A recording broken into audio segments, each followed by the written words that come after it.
Welcome to four sides TV. Telangana ఆర్టీసీలో ఆగని అగచాట్లు. వాస్తవానికి ఒకసారి చూసినట్టయితే అనేక సార్లు ఫోర్ సైడ్స్ టీవీ నిర్వహిస్తున్న కార్యక్రమాలలో ఆర్టీసీ కార్మికుల నాయకులైనటువంటి అనేక మంది జాక్ నాయకులు వచ్చి మాట్లాడడం జరిగింది.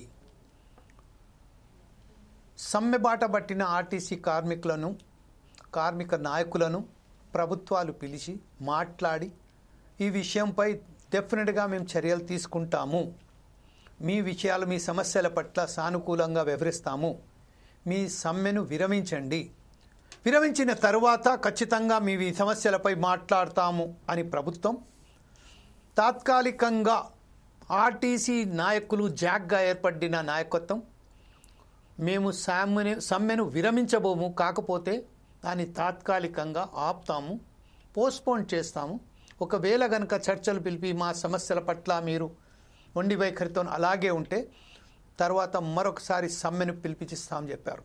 42,000 కార్మికులు అనేక సమస్యలతో సతమతమవుతున్న ఆర్టీసీకి సంబంధించింది తమ సమస్యలు న్యాయమైన కోరికలను ప్రభుత్వం వెంటనే పరిష్కరించాలి. అందులో మొదటిగా ఆర్టీసీని ప్రభుత్వంలో విలీనం చేయాలి. ఏదైతే చిన్న చిన్న లోపాలతో ఆర్టీసీ కార్మికులను డిస్మిస్సల్, రిమూవల్ అలాగే సస్పెన్షన్లో పెట్టారో వారిని తక్షణమే విధుల్లోకి తీసుకోవాలి. పనికి సంబంధించి పని భారానికి సంబంధించి 8 గంటల పనికి సంబంధించింది ఈరోజు ప్రతి కార్మికుడు 12 నుంచి 16 గంటల వరకు పనిచేస్తున్న ఆ సమయాన్ని ఆ గంటలను తగ్గించాలి. నిబద్ధత ప్రకారం 8 నుంచి 10 గంటల వరకు పని చేపించాలి. సమస్యల పట్ల పిఆర్సీలు ఏదైతే రావాల్సి ఉన్నాయో ఆ పిఆర్సీలు బకాలు చెల్లించాలి. ఏదైతే ఉద్యోగస్తులు ఎవరైతే రిటైర్ అయినారో వారి సమస్యల పట్ల తక్షణమే చర్యలు తీసుకొని వారికి ఇవ్వవలసిన బకాయిలు తక్షణమే చెల్లించాలి అనే ఒక ఏ కోరికలైతే ఉన్నదో తమ సామరస్యమైన కోరికలను తక్షణమే పరిష్కరించాలి అని సమ్మె బాట పట్టిరు. ఆ సమ్మెను ఒక్కసారిగా పోస్ట్పోన్ చేయడం జరిగింది. కానీ ప్రభుత్వం ఇప్పటి వరకు ఎక్కడ వేసిన గొంగడి అలాగే అవుట్సోర్సింగ్ ఎంప్లాయీస్కు సీఎం రేవంత్ రెడ్డి కానివ్వండి, లేకపోతే ఆర్టీసీ కార్మిక మంత్రి అయినటువంటి పొన్నం ప్రభాకర్ కానివ్వండి, ఏదైతే చెప్పారో ఆర్టీసీలో ఖాళీగున్న ఉద్యోగాలను భర్తీ చేస్తామని చెప్పారో ఆ భర్తీ చేసిన విషయంలో అవుట్సోర్సింగ్ ద్వారా భర్తీ చేస్తున్నందుకు సర్కులర్ జారీ చేశారు. దాన్ని ఆర్టీసీకి సంబంధించిన నాయకులు ఎవరైతే యూనియన్ సంఘాలు ఉన్నాయో తీవ్రంగా దాన్ని ఖండించాయి. తాత్కాలికంగా అవుట్సోర్సింగ్గా కాకుండా పర్మనెంట్గా ఎంప్లాయీస్ ఎవరైతే వేచి చూస్తున్నారో వారిని తక్షణమే భర్తీ చేయాలి, అవుట్సోర్సింగ్ అనే పద్ధతి మానుకోవాలి అని చెప్తే దాన్ని ఇప్పటి వరకు చూస్తాము అన్న ప్రభుత్వం నిన్న ఒక రూమర్స్ కూడా వచ్చాయి. ఏంటంటే తాత్కాలికంగా అవుట్సోర్సింగ్ ఎంప్లాయీస్కు సర్కులర్ ఏదైతే ఇచ్చారో దాన్ని విరమించుకున్నాము అన్నట్టుగా ప్రకటించింది ప్రభుత్వం అని చెప్పారు. కాకపోతే ఎప్పుడైతే మేము ప్రభుత్వ అధికారులతోని ప్రభుత్వ యంత్రాంగంతో మాట్లాడడానికి ప్రయత్నం చేశామో ఆ విషయంలో చాలా క్లియర్గా ప్రభుత్వ యంత్రాంగం ఏం చెప్పిందంటే ఇప్పటిదాకా అయితే ఏ సర్కులర్ కూడా మేము వాపస్ తీసుకోలేదని చెప్పారు. క్లారిటీ లేకుండా ఈ ప్రభుత్వాలు ఎందుకు ఆర్టీసీ ఉద్యోగస్తులతో ఆటలాడుకుంటున్నారు? అసలు వాస్తవానికి ఆర్టీసీ ఏదైతే ఉన్నదో దాన్ని ఎందుకు ఇంత నిర్లక్ష్యంగా వ్యవహరిస్తున్నది? ప్రభుత్వంలో రాకమునుపు ఒక మాట, ప్రభుత్వంలో వచ్చినాక మాట ఏదైతే ఉద్యోగస్తులు వందలాది మందిగా ఒక్కసారిగా ఆర్టీసీ భవన్ ముందు ఇంత పెద్ద ఎత్తున ఉద్యమం చేపడితే, ఆందోళన చేపడితే వారిని మీ సమస్యలను పరిష్కారం చేస్తూ చెప్పిన తర్వాత కూడా మరొకసారి ఆ సమస్యలను తొంగలో పెట్టి మరీ అదే వైఖరిగా వ్యవహరిస్తడంతో ఆర్టీసీ కార్మికులు మరొకసారి ఆందోళన చెందుతున్నారు. ఈ నేపథ్యంలో ఫోర్ సైడ్స్ టీవీ అయితే నిర్వహిస్తున్న కార్యక్రమాలను సంబంధించి అనేక మంది కార్మికులు, వందలాది మంది కార్మికులు ఆర్టీసీకి సంబంధించిన తన గోడును విలిపించడానికి ప్రతిరోజు ఫోన్ల ద్వారా మెసేజ్ల ద్వారా పంపిస్తూనే ఉన్నారు. ఇప్పుడైనా ప్రభుత్వం ఒక్కసారి కళ్ళు తెరిచి ఆర్టీసీ సమస్యల పట్ల, ఆర్టీసీ కార్మికుల సమస్యల పట్ల, వారి కుటుంబాల ఏదైతే ఉన్నదో దుస్థితిని బట్టి ఖచ్చితంగా వారి మీద న్యాయం చేస్తాదని ఆశిస్తూనే ఈరోజు కూడా ఫోర్ సైడ్స్ టీవీ మరొకసారి ఒక కార్యక్రమం నిర్వహించింది. దాని పేరే ఆర్టీసీ కార్మికుల ఆగని అగచాట్లు. ఈ విషయంపై ఈరోజు మనతో మాట్లాడడానికి మా తోటి చీఫ్ అడ్వైజర్ అయినటువంటి డాక్టర్ సుధాకర్ శర్మ గారు ఈరోజు మా ఫోర్ సైజ్ టీవీలో ఈ సందేశాలు మన విశ్లేషాత్మకమైన ఒక సందేశం ఇవ్వడానికి సిద్ధంగా ఉన్నారు. అలాగే ఆర్టీసీ కార్మికులు అనేటువంటి రజనీ గారు ఆర్టీసీ ఉద్యోగస్తురాలు ఎంత ఆవేదనతో మాట్లాడుతున్నారో ఒకసారి చూసి ప్రభుత్వాలు చనించిపోయేలాగా మేము ఒకసారి ఆమె చెప్తున్న బాధలను వినిచి ఆ గోడును విలంబించాలని ఆశిస్తున్నాం. అలాగే మాలోతు లాల్ గారు ఆర్టీసీ డ్రైవర్ మెదక్ డిపో, అలాగే డి నాగేశ్వరరావు గారు ఆర్టీసీ డిపో హైదరాబాద్ 1 డ్రైవర్. అలాగే ఫోన్లో ఒక ఆర్టీసీ కార్మికుడు డ్రైవర్ నడిపిస్తున్న సమయంలో ఒక తాగుబోతూ కిందికి వచ్చి చనిపోయిన తర్వాత ఆ ఆర్టీసీ డ్రైవర్ను తక్షణమే రిమూవ్ చేసింది ఆర్టీసీ యాజమాన్యం. ఎందుకు చేసిందంటే ఒక మనిషి మృతికి కారణమైంది. అతను తాగి కింద పడ్డాడు. ఆర్టీసీ డ్రైవర్కి సంబంధించిన ఎంతవరకు అది న్యాయమో మీరే నిర్ణయించాలి. ఈరోజు ఆ డ్రైవర్ను రిమూవల్ చేసే అధికారం ఎందుకు ఇచ్చారు? సస్పెన్షన్స్ పెట్టి కేసు పెట్టండి. ఆయనకు ఒకవేళ కనుక కోర్టు నిర్ధారణకు వచ్చి ఇతను సరే తప్పు చేశాడు అని కోర్టు నిర్ధారిస్తే అతనికి రిమూవల్ చేయండి. కానీ అప్పటి వరకు అయితే అప్పుడు కేసులో పెండింగ్లో ఉన్నప్పుడు వారిని రిమూవల్ ఎట్లా చేశారు? ఏ అధికారంతో రిమూవల్ చేశారు? ఆ విషయంపై ప్రత్యేక సాక్షి అయినటువంటి ఒక వ్యక్తి ఎవరైతే ఉన్నారో కుమార్ గారు మనకు కరీంనగర్ గోదావరికి నుంచి వెళ్ళి మాట్లాడడానికి సిద్ధంగా ఉన్నారు. అలాగే ఈరోజు ఖమ్మం జిల్లా నుంచి వెళ్ళి డ్రైవర్ ఎవరైతే ఉన్నారో ఒక వీడియో కూడా పంపిస్తున్నారు వాళ్ళ ఆవేదనను. ఈ విషయాలపై అన్నింటి మాట్లాడడానికి ప్రయత్నం చేద్దాం. అందులో భాగంగానే ఈరోజు ప్రముఖ విశ్లేషకులైనటువంటి పిఎన్ మూర్తి గారు కూడా మనతోటి విశ్లేషించడానికి ఆర్టీసీ సమస్యల పట్ల ఆయన విశ్లేషించి ఈయనకి సూచనలు సలహాలు ఇచ్చి ఈ పరిష్కార మార్గాన్ని ఎంచుకోవడానికి మనం ప్రయత్నం చేసే భాగంలో పిఎన్ మూర్తి గారిని కూడా పిలవడం జరిగింది. ఫస్ట్ మనం ఒకసారి సుధాకర్ శర్మ గారితో మొదలుపెడదాం. శర్మ గారు, వాస్తవానికి వందలాది మంది ఆర్టీసీ డ్రైవర్లు ఆర్టీసీ కార్మికులు మనకు ఫోన్ చేస్తున్నారు. ఈ విషయాన్ని రాష్ట్ర ప్రభుత్వం దృష్టికి మనం తీసుకురావడం జరిగింది. ఈ విషయంపై మీరు ఎలా విశ్లేషిస్తారండి దీనికి? నమస్తే జమీల్ జీ. ముఖ్యంగా మనం కనుక ఆలోచించినట్లయితే ఆర్టీసీ విషయంలో చాలా అన్యాయం జరుగుతోందనేది చాలా ప్రస్ఫుటంగా మనకు కనిపిస్తోంది. It's a glaring fact, nobody can deny that. మనం కూడా ఫోర్ సైడ్స్ తరఫున అనేక కార్యక్రమాలు నిర్వహిస్తున్నటువంటి నేపథ్యంలో అసలు ఆర్టీసీకి ఉన్నటువంటి ఆ సమస్యలు ఏమిటి, అలాగే ఎటువంటి పరిష్కారాలు మనం ఇవ్వవచ్చు అనేటువంటి ఒక మార్గదర్శకం కూడా మనం ఆలోచించాం. కానీ ప్రభుత్వాలు కానివ్వండి, ముఖ్యంగా ఆర్టీసీ యాజమాన్యం అసలు ఇవేవి పట్టకుండా తమ పంతాలో తమ ధోరణిలో వెళ్ళటం అనేది నిజంగా చాలా విడ్డూరంగాను షాకింగ్గా కూడా ఉంది. ఎందువల్ల అంటే మనకు ఇంటర్నేషనల్ లేబర్ ఆర్గనైజేషన్ చాలా స్పష్టమైనటువంటి గైడ్ లైన్స్ ఇచ్చింది.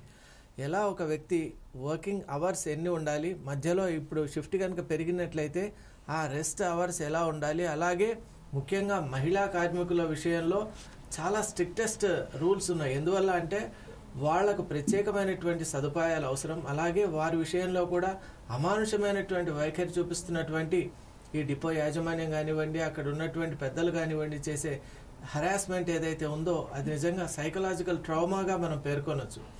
అలాగే మనం సస్పెన్షన్ విషయం మీరు ఒకటి చక్కని పాయింట్ చెప్పారు. ఏదైనా మనకు లీగల్గా కూడా మనం లీగల్ ఫ్రేమ్వర్క్లో చూసినట్లయితే సస్పెన్షన్ అనేది అది ఎప్పుడు కూడా ఒక ఫస్ట్ మనం తీసుకునేటువంటి ఒక స్టెప్. కానీ ఇక్కడ అలా కాకుండా లీగల్ ఫ్రేమ్వర్క్ భిన్నంగా రిమూవల్ ఫ్రమ్ సర్వీస్ అనేటువంటిది చాలా దారుణమైనటువంటి యాక్టివిటీగా మనం పరిగణించవచ్చు.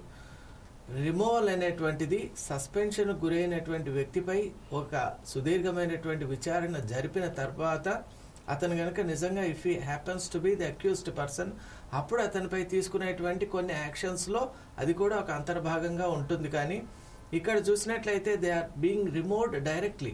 అది చాలా ఇట్ ఈస్ బియాండ్. నిజంగా ఒక రకంగా ఆలోచన చేయాలంటే they are trespassing even the legal framework అని అనిపిస్తోంది. అలాగే మనం చూసినప్పుడు పిఆర్సీలు కానివ్వండి, అలాగే వాళ్లకు ముఖ్యంగా మనం మొదటి నుంచి కూడా ఫోర్ సైడ్స్ టీవీ మెర్జర్ విషయం చాలా ఆలోచిస్తున్నాం. ఎందువల్ల అంటే ప్రభుత్వం ఏది చేసినా చేయకపోయినా ముందు ఆర్టీసీని ప్రభుత్వ సంస్థగా గుర్తించి విలీనం చేయాలి. అలా చేసినప్పుడే ఆర్టీసీలో ఉన్నటువంటి ప్రతి కార్మికుడికి కూడా వాళ్ళ జీవితం అనేది ఒక సేఫ్ అండ్ సెక్యూర్ వేలో ఉంటుంది. అంతేగాని మీరు అది చేయకుండా మీరు మిగతా ఎన్ని హామీలు నెరవేర్చినా కూడా వాటి ప్రయోజనం అనేది లాంగ్ టర్మ్లో చాలా తక్కువ ఉంటుంది. ఎందువల్ల అంటే కాలం మారిన కొద్దీ అనేక రకాలైనటువంటి మార్పులకు ప్రతి సంస్థ లోనవుతున్నటువంటి నేపథ్యంలో ఇచ్చిన హామీ ప్రకారం ముందు ఆర్టీసీని ప్రభుత్వంలో విలీనం చేయాలి. ఆ చేసిన తర్వాత అక్కడ ఉన్నటువంటి పిఆర్సీస్ కానివ్వండి, అలాగే వర్కింగ్ అవర్స్ కానివ్వండి, డిపో మేనేజ్మెంట్ కానివ్వండి, అలాగే ముఖ్యంగా యూనియన్స్ను కూడా అబాలిష్ చేయటం అనేటువంటిది అంత సమంజసమైనటువంటి చర్య కాదు. అది కూడా మనకు గైడ్లైన్స్ ప్రకారమే మనం చెప్తున్నాం. మరి ఇవన్నిటి దృష్ట్యా ఈరోజు కూడా ప్యానల్లో మన మిత్రులందరూ కూడా ఉన్నటువంటి నేపథ్యంలో వాళ్ళ యథార్థమైనటువంటి వాళ్ళ ఎక్స్పీరియన్సెస్ను మనం కలెక్ట్ చేసుకుందాం. దాని ద్వారా ఈ సమస్య విషయంలో మనం ఇంకా లోతైనటువంటి అధ్యయనం చేసే ఆవశ్యకత ఉంటుందని నేను భావిస్తున్నాను. Thank you very much Sudhakar Sharma గారు. ప్రస్తుతం మన సోదరి రజనీ గారు లైన్లో ఉన్నారు. ఫస్ట్ ఆఫ్ ఆల్ మనం ఒక విషయం, మనం రజనీ గారిని ఒకసారి మనం క్షమాపణ కోరుతున్నాం. ఎందుకంటే ఆడబిడ్డలకు సంబంధించిన ప్రత్యేకంగా మనం మన ఆడబిడ్డలను ఎంతో గౌరవంగా చూసుకుంటున్నాం. ఈరోజు ఫోర్స్ ఐస్ టీవీ నిర్వహిస్తున్న ఈ కార్యక్రమంలో రజనీ గారు మీరు ధైర్యంగా ముందుకొచ్చి ఈ సమస్యల పట్ల మాట్లాడడానికి ప్రయత్నం చేస్తున్నారు. అనేక మార్గాలు, అనేక రాజకీయ పార్టీలు తనదైన ధోరణిలో ఆడబిడ్డలకు ఫలా చేస్తామని కేవలం పగడబాలు పలుకుతున్నారు. కానీ ఆర్టీసీ కార్మికులకు సంబంధించిన మహిళల పట్ల ఈరోజు ఎంత దుర్భరమైన పరిస్థితులలో వాళ్ళు ఎదుర్కొంటున్నారో ఈ సమస్యలపై మీతో మాట్లాడే ముందు మీకు మనస్ఫూర్తిగా క్షమాపణ కోరుతూ ఈరోజు మీ ఆవేదనలు ఒకసారి మా ముందుకు, ప్రజల ముందుకు తీసుకురావాలని కోరుతున్నాను. ఫోర్స్ ఐస్ టీవీ మీ దగ్గరగా అభ్యర్థిస్తుంది. రజనీ గారు. Thank you sir. Thank you. నన్ను మీరు ఆహ్వానించినందుకు ప్రత్యేకమైన ధన్యవాదాలు సార్. మేము ఆర్టీసీ కార్మికుల తరఫున మేము ప్రత్యేకమైన అభినందనలు, నమస్సుమాంజలు తెలుపుతున్నాను sir. Thank you sir. Ma'am, ఇప్పుడు మీరు ఏ పరిస్థితులలో ఉన్నారు, ఎలా వర్క్ చేస్తున్నారు, మీ వర్క్ పీరియడ్స్ ఎంత ఉన్నాయి, అసలు మీ విషయంలో మీకున్న ఏదైతే అన్యాయం జరుగుతుందో దాని మీద విశ్లేషించండి మ్యామ్. నేను ఎగ్జాక్ట్ 2006లో నేను కాంట్రాక్ట్ బేసిస్ లో జాయిన్ అయినాను సార్. తర్వాత 2010 రెగ్యులర్ పీరియడ్ నాది. అప్పటి నుండి మాకు తెలంగాణ ఫామ్ అయ్యేంత వరకు ఎలాంటి వైబర్కేషన్ వచ్చేంత వరకు ఎలాంటి సమస్యలు లేవు. సాఫీగా మేము చేసుకుంటూ వెళ్ళాము. కొంచెం సంతోషకరమైన వాతావరణంలోనే ఉన్నాము. బట్ ఇప్పుడు ఎప్పుడైతే వైబర్కేషన్ అయిందో 2014 నుంచి నాకు ఫస్ట్ మహిళగా నాకే అటాక్ అయింది సార్. 8వ డిపో, నేను ఇప్పుడు ప్రజెంట్ 8వ డిపోలో కూడా డిపో స్పేర్ లో ఉన్నాను, ఉప్పల్ డిపోలో ప్రస్తుతం. విపరీతమైన హెరాస్మెంట్స్ కి గురైనాను సార్. ఒక మహిళని చూడకుండా కూడా బ్యాక్ సైడ్ విపరీతమైన నాకు తెలియకుండానే నాకు అసలు ఏ రోజు ఏ క్షణం ఏమవుతుందో కూడా, ఈ రోజు డ్యూటీ చేసుకొని వెళ్ళంటే నెక్స్ట్ డే ఏమవుతుందో కూడా తెలియని పరిస్థితికి నేను చాలా నిరంకుశత్వానికి గురయ్యాను సార్. నాలో నేను అసలు మానసికంగా కానీ శారీరకంగా ఆర్థికంగా చాలా ఇబ్బందులకు గురయ్యాను. తర్వాత నేను మన ప్రజాభవన్కి అంతకుముందు కూడా ఆ గవర్నమెంట్లో ఉన్నప్పుడు కూడా నేను ట్విట్టర్లో కానీ ఎండి గారికి కానీ ట్విట్టర్లో మళ్ళీ పువ్వాడ అజయ్ కుమార్ గారికి కానీ నేను ట్విట్టర్లో వ్యక్తం చేశాను. అయినా కూడా ఏ రోజు కూడా స్పందించలేదు. తర్వాత ఇప్పుడు ప్రజాభవన్కి నేను ఫస్ట్ అక్కడ సమస్య చెప్పుకుందాను, ఆ విధంగా నేను మీడియాకు వెళ్ళాను సార్. అక్కడ మా సోదరులందరూ కలిశారు. మన దుగ్గు రాజేందర్ గారు, వాళ్ళంతా సస్పెన్షన్ రిమూవ్ అయిన వాళ్ళు. అసలు నేను ఒక్కదాన్నే నేను అనుకున్నాను, బట్ అక్కడ చూసిన వాతావరణాన్ని బట్టి అసలు ఎందరిని గురి చేశారో, అసలు ఎంత మందిని బలి చేశారో, చాలా దారుణమైన పరిస్థితి నేను అక్కడ చూస్తే కానీ నాకు అర్థం అవ్వలేదు సార్. ఎవ్రీడే మేము సమస్యలకు ఎవ్రీ 1 సెకండ్, ఎవ్రీడే కాదు ఎవ్రీ సెకండ్ కూడా మేము ఇబ్బందులకు గురవుతూనే ఉన్నాము. ఇది అసలు ఆర్టీసీలో అసలు ఎప్పుడు ఏ క్షణము ఈ సమస్యలకు స్వస్తి పలుకుతుందో అర్థం కావట్లేదు. ఇప్పుడు 3 days బ్యాక్ కూడా డిబేట్ లో వాళ్ళంతా పాల్గొన్నారు. ఈ 2-3 days లో కూడా మానసికంగా వాళ్ళని ఏదో ఒక రకంగా మొబైల్లో ఉంటున్నారని, కండక్టర్ మొబైల్లో మాట్లాడుతున్నారని, ఏ రోజు వీళ్ళని ఏ కోశానికి గురి చేస్తే బాగుంటది అనే ఒక కాన్సెప్ట్ వాళ్ళు రోజు డ్యూటీకి రావడం అదే పనిగా పెట్టుకున్నారు. మమ్మల్ని టార్చర్ చేసే ఇదిగానే కాన్సెప్ట్ తో ఉన్నారు సార్. ఈ 3 days నుంచి కూడా నేను గమనిస్తున్నాను. ఇదే విషయంపై రజనీ గారు, ప్రస్తుతం ఏదైతే ఉన్నదో మీరు చెప్పారు 2006లో మీరు నియామకమైన తర్వాత ఉమ్మడి రాష్ట్రంగా ఉన్నప్పుడు గారు చాలా మంచిగా ఉండే, తర్వాత అస్తిత్వాన్ని తీసుకొచ్చున్నాం. ఈరోజు తెలంగాణ ఎయిడ్స్గా మేము గర్వపడుతున్నాం, మన తెలంగాణ మనం సాధించామని. కాకపోతే ఈరోజు తెలంగాణ వచ్చిన తర్వాత కూడా ఒక్కసారిగా పని ఒత్తిడి పెరిగింది. అలాగే మీ మీద వాళ్ళు ఏదైతే దాడి చేస్తున్నారో, పని ఒత్తిడి పెరిగి వారి మీద ఏదైతే చేస్తున్నారో ఈ విషయంపై మీరు ఎలా ఫస్ట్ ఆఫ్ ఆల్ మీ ఉద్యోగం అక్కడ ఎన్ని గంటల వరకు మీరు కొనసాగిస్తున్నారు, ఎలా మీరు ఒత్తిడి తీసుకొస్తున్నారు, మీరు ఒక కలెక్షన్ విషయంలోనా లేకపోతే ఇంకా గంటల విషయంలోనా, అంటే వర్కింగ్ అవర్స్ విషయంలోనా? వర్కింగ్ అవర్స్ అదనంగా వర్కింగ్ అవర్స్ సార్. మళ్ళీ పని ప్రతి ఒక్క దగ్గర షాడిజం, ప్రతి ఒక్క విషయంలో షాడిజమే సార్. డ్యూటీలో జాయిన్ అయిన ఫస్ట్ ఆఫ్ ఆల్ మాకు ఇంట్లో అంటే కండక్టర్ గా మాకు వీళ్ళు టీం తీసుకొని అక్కడ మా సమస్యలు మాకు డ్రైవర్ గా వాళ్ళకు చెక్ చేయడం కానీ, సెక్యూరిటీ దగ్గర చెక్ చేయడం, డ్రింక్ చేసి వచ్చారా అని చెప్పేసి అక్కడ చెక్ చేస్తే, లైన్ మీద టీటీఎల్ కానీ, మళ్ళీ పాయింట్ లోకి వెళ్తే అక్కడ ఒక రకంగా ఐఎస్ఆర్ విషయం, ప్రతి ఒక్క విధం, మళ్ళీ డిపోకి వచ్చి క్యాష్ కట్టే విషయంలో క్యాష్ తక్కువ తీసుకొచ్చారని. ఇప్పుడు ప్రజెంట్ మాత్రం లాస్ట్ 10 years లో అప్పుడు సఫర్ అయ్యాము. సరే కొంచెం సిచ్యువేషన్ గవర్నమెంట్ చేంజ్ అయింది కదా, కొంచెం మాకు ఒక ఫ్రీ అవుతుంది, మాకు మెంటల్లీ కొంచెం ప్రశాంతత ఇదైతుంది అనే మూమెంట్ లో ఇప్పుడు 1.5 years అవుతుంది. ఏ మాత్రం మార్పు రాలేదు సార్. అదే విధమైన షాడిజం సార్, సైకోలు షాడిజం, ఎంత షాడిజం అంటే భరించలేని ఇబ్బంది సార్. క్షణం నరకం అనుభవిస్తున్నాం మేము. రజని గారు, సోదరి గారు, చాలా ఒక విషయం ఏంటంటే తెలంగాణ సాధించిన తర్వాత కూడా మన తెలంగాణ ఆడబిడ్డలు ఇలాంటి పరిస్థితుల్లో వర్క్ చేసేవారందరికీ మేము క్షమాపణ కోరుతున్నాం. అలాగే ప్రభుత్వాలను కోరేది ఏంటంటే కనీసం మహిళలను కూడా గౌరవపరిచే విధంగా వారు ఇప్పటికే మనం ఎలాంటి పరిస్థితుల్లో మనం ఉంటున్నామో చూసిన తర్వాత కూడా మహిళలు ఈరోజు కండక్టర్ విధులలో పనిచేయడానికి వస్తున్నారు కాబట్టి వారిని గౌరవపదంగా ఉంచి చూడాలని మనం భావిస్తున్నాం. ఇదే నేపథ్యంలో మనం ఒకసారి మన మాలోతు లాల్ గారు, ఆర్టీసీ డ్రైవర్, మెదక్ డిపో గారు ఉన్నారు. వారికి సంబంధించిన ఎలాంటి బాధలు వాళ్ళు అనుభవిస్తున్నారు మనం వారితోనే మనం అడగని వాళ్ళతోనే తెలుసుకోవడానికి ప్రయత్నం చేద్దాం. లాల్ గారు. సార్ నమస్కారం సార్. డిబేట్లో ఉన్న వాళ్ళందరికీ నమస్తే. హలో. సార్ మాట్లాడండి సార్, మాట్లాడండి. లాల్ గారు మాట్లాడండి. వినిపిస్తుందా సార్? వినపడతాను సార్. లాల్ గారు మీరు చెప్తుండండి. Okay sir. అయితే డిబేట్లో ఉన్న అందరికీ నమస్కారం సార్.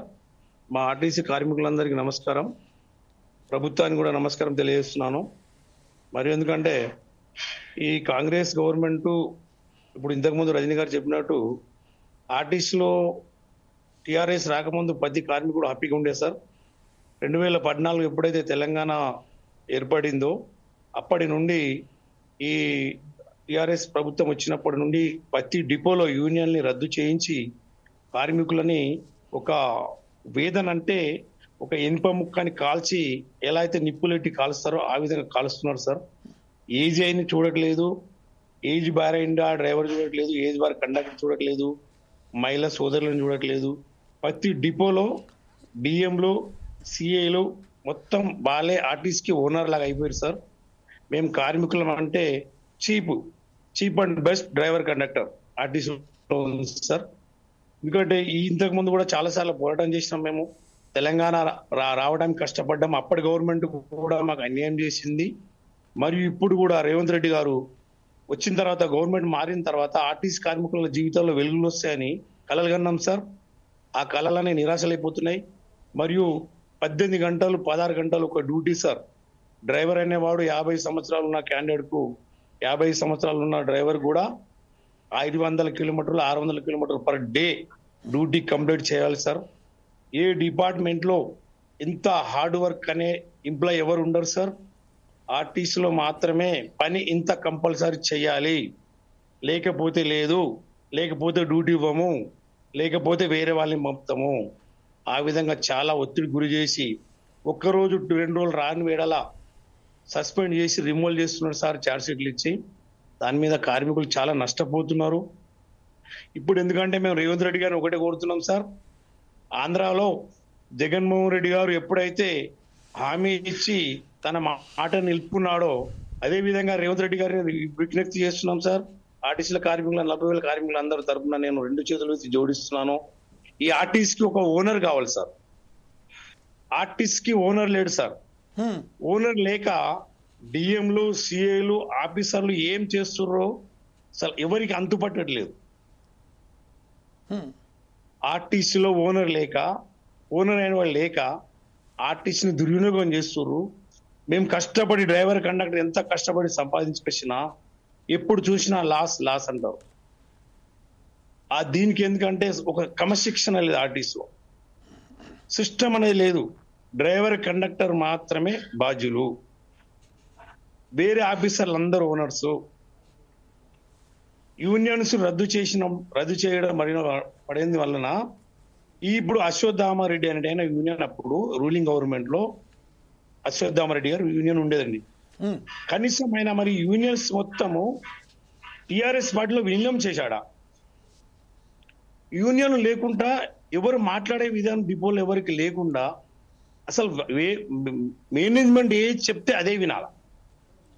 చట్టానికి కన్నులు లేవన్నది ఎట్లా ఎంత నిజమో డిపోలలో అన్యాయం అనేది అంతే ఉంది సార్. ప్రతి డ్రైవర్ కండక్టర్ వేధించడము, ప్రతి డ్రైవర్ కండక్టర్ సదాయించడము, సస్పెండ్ చేయడం, రిమూవ్ చేయడము. వాళ్ళు సాలిసాలిన జీతాలు సార్, తక్కువ శాలరీస్.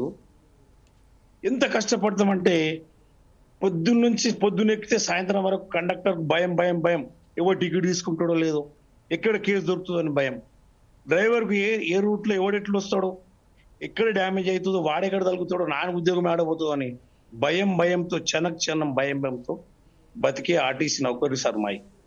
ఎందుకంటే ఇందులో చేరాం, ఇప్పుడు మధ్యంతరంలో బయటికి వెళ్ళిపోలేము, వేరే జాబ్ చూసుకోలేము.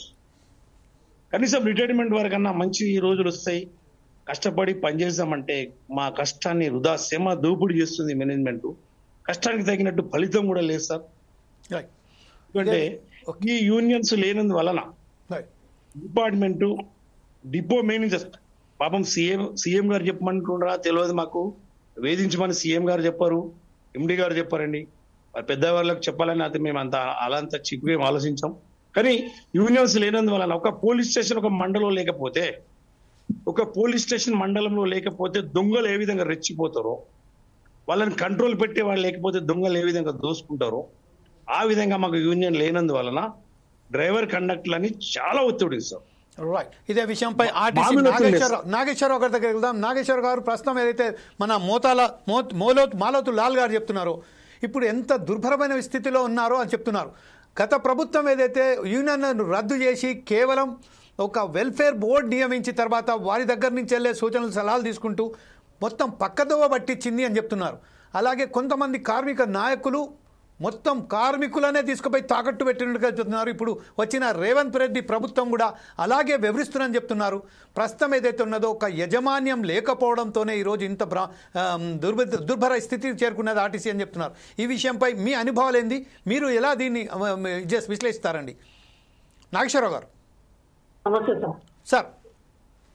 సార్ మీరు అన్నగారు చెప్పింది 100% కరెక్ట్ సార్. మళ్ళీ ఇంకోటి ఏంటంటే మరి 4 సైజ్ టీవీ అందరికీ నమస్కారం